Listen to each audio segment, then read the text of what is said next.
আজকে বগুড়া নারী ও শিশু নির্যাতন দমন ট্রাইব্যুনাল একের বিচারক জনাব মোহাম্মদ আনারুল হক সাহেব এই মামলার রায় প্রদান করেন।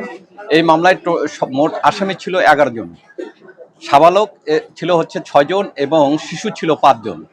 সাবালক 6 জনের মধ্যে একজন মৃত্যুবরণ করে, 2 জন পলাতক এখনো আছে, তারা জামিন নিয়ে পলাতক হয়ে গেছে। এই মামলায় মোট 9 জন আসামি ম্যাজিস্ট্রেটের কাছে এই মামলার অপরাধ স্বীকার করে স্বীকারোক্তিমূলক জবানবন্দি দিয়েছিলেন।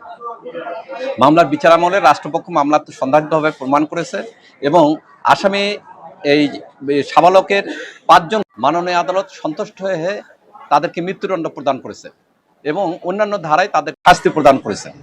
আর একই সঙ্গে শিশু 5 জনকে মাননীয় আদালত তাদেরকে সর্বোচ্চ যে শাস্তি, শিশু আদালতের যে শাস্তি 10 বছর করে তাদেরকে সাজা প্রদান করেছে এবং অন্যান্য ধারায়ও তাদেরকে সাজা প্রদান করেছেন।